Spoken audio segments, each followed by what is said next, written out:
प्रदेश में इन दिनों युवाओं को नशे की लत से बचाने के लिए सरकारी एजेंसियां मिलकर ड्रग्स तस्करों के खिलाफ कार्रवाई कर रही हैं।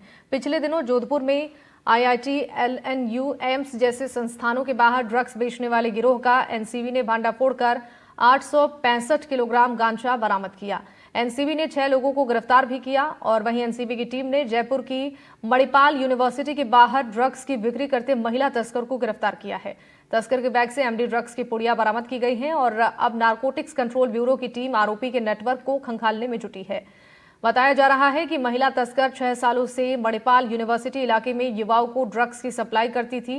मामले को लेकर एनसीबी के जोनल डायरेक्टर घनश्याम सोनी से हमारे जोधपुर संवाददाता अरुण हर्ष ने बातचीत की है। सुनिए आप भी।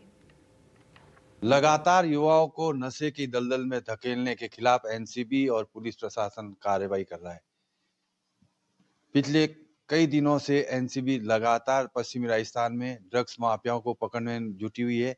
अगर बात कर ली जाए जोधपुर के एनएलयू और आईआईटी जैसे बड़े कैंपस के बाहर बड़ी मात्रा में गांजा सप्लाई होता था, उस नेटवर्क को भी जोधपुर एनसीबी के जनरल डायरेक्टर ने तोड़ा है। साथ ही साथ वर्तमान में अगर बात की जाए तो मणिपाल यूनिवर्सिटी जो जयपुर में है, उसके बाहर भी महिला जो ड्रग्स बेच रही थी उसको भी पकड़ा है। जनरल डायरेक्टर हमारे साथ है घनश्याम सोनी, उनसे जानते हैं सर किस तरह से आपका डिपार्टमेंट युवाओं को और एजुकेशन हब के बाहर ये ड्रग्स माफिया जो नेटवर्क बनाया हुआ उसको तोड़ने में आपका विभाग काम कर रहा है।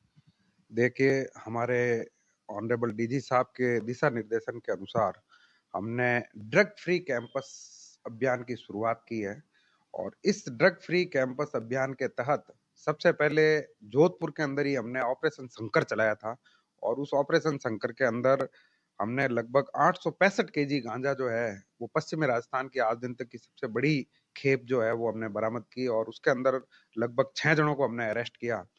और उसी ऑपरेशन शंकर की फॉलोअप कार्रवाई के तहत हमने ऑपरेशन त्रिनेत्र चलाया था। उस ऑपरेशन त्रिनेत्र के तहत जो फॉलोअप एक्शन लिया जिसमें कि मेन सप्लायर जो महाराम करके था, जो कि उड़ीसा सिलेरू और वहाँ के सराउंडिंग एरिया से गांजा इकट्ठा करके 600 केजी, 800 केजी, 1000 केजी इस टाइप से खेप वो यहाँ भेजता था। तो वो रैकेट हमने पूरा पर्दाफाश किया उसका। और रिगार्डिंग इस 865 केजी गांजे की मैं बात करूं तो वास्तव में वो गांजा जब हमने इनको पूछा तो आसपास के डिस्ट्रिक्टों के अलावा हमारे जोधपुर के जो उच्च शिक्षण संस्थान है, चाहे वो आईआईटी हो, चाहे एम्स हो, चाहे एनएलयू हो, चाहे आपका एनएफटी हो, नेशनल फैशन टेक्नोलॉजी इंस्टीट्यूट है, तो लगातार इन बच्चों के बीच में ये लोग इस टाइप का एक नेटवर्क बना करके अपना मतलब उसी के अंदर सेलिंग कर रहे थे, जिसमें हमारी युवा पीढ़ी खास तौर से जो हमारे स्टूडेंट्स हैं जो इन शिक्षण संस्थानों में एक अपना भविष्य का नवनिर्माण करने के लिए आते हैं, तो वहां पे यदि ऐसी ड्रग्स की या नशे की कोई चीज जो है तो वो उनके एक भविष्य के लिए बड़ी ही आघात और एक दिमक का काम करती है। तो हमारा पहला उद्देश्य यह है कि ड्रग फ्री कैंपस हो।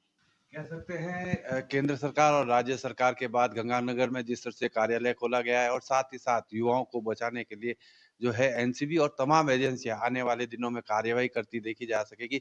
लेकिन जो कॉलेज के बाहर कॉलेज फ्री कैंपस को जो है ड्रग्स फ्री करने के लिए मुहिम जो जोधपुर जनरल डायरेक्टर ने चलाई थी पिछले दिनों से, यही कह सकते हैं कि पिछले दिनों जोधपुर के नागौर रोड पर स्थित जो बड़े बड़े मीडिया हब है और बात कर ले एम्स अस्पताल के बाहर जो थड़िया है, वहां पर जो भारी मात्रा में गांजा बिकना आया था उसने पकड़ा और उसके नेटवर्क को तोड़ा।